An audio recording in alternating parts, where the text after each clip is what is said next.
I desire to know God more. I want to draw deeper and closer to God. Christ is my judge and my advocate, and I work for him as a lawyer.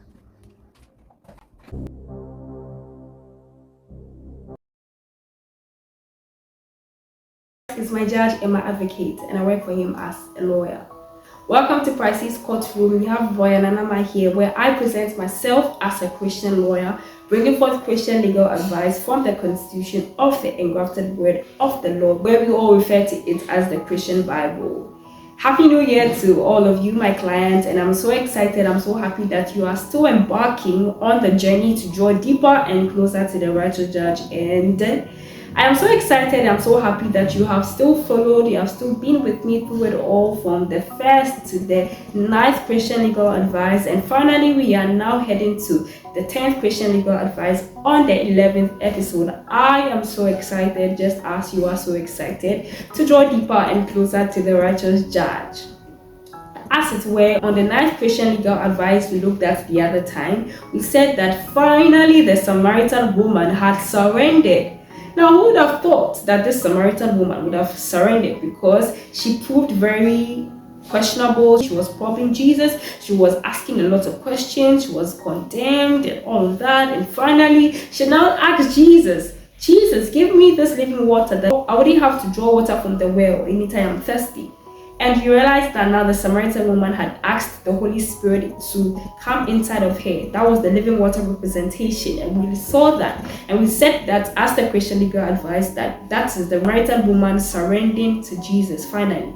And that is the stage she had reached. And I said that sometimes we are all afraid when we hear surrender, because we think when we hear surrender, we don't get to anything in return, because we're giving Jesus everything. But then let's see what happens. Now, the Samaritan woman has surrendered finally to Jesus. And what is going to happen? Now, she had asked Jesus for the living water. And we all expect Jesus to give the Samaritan woman the water. But then you should understand that anytime you surrender to the righteous judge, there's always revelation. Anytime you surrender to the righteous judge, there's always something that he has to reveal to you to prove whether or not you are going to surrender to him. And we see that Jesus now said to the Samaritan woman, and I read John chapter 4, verses 15.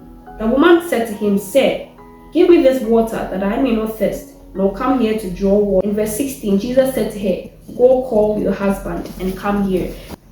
And I realized that this Samaritan woman had surrendered finally to Jesus, and of course, Jesus had to test her surrender. Jesus had to test her whether she really needed the Holy Spirit in her life, and that is revelation. That is when Jesus reveals something to you that might probably be in the space, that might be in the line, that might be a blockage, so that you might not draw deeper and closer to the righteous judge. And Jesus said to the Samaritan woman, "Go call your husband."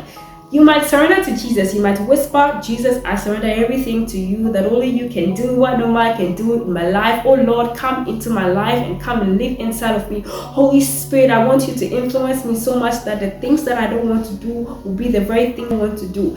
But then Jesus will test you through revelation. Yours might not be like the Samaritan woman, where Jesus asked the Samaritan woman to go call the husband. But then Jesus might tell you today, after you have whispered to him, that you have reached the stage of surrender and you want to surrender to Jesus. Maybe your stage might be, go call this addiction, go call this pain, go call your anxiety, go call your fear, go your past, go call this thing that is so attached to you, that is blocking the flow. Maybe yours might be, go call your unforgiveness. Maybe yours might be, go call your anger. Maybe yours might be, go call your depression. And that is how you get to understand that Jesus reveals when you surrender. Jesus asks something that has to be called out, so that he will test if you give all of that to him. Would you really pass the test of surrender? And Jesus has now reached the test of revelation. And so our Christian legal advice on the 10th Christian legal advice today is that in order for you to draw deeper and closer to the righteous judge, after you've surrendered, there is a stage of revelation to surrender.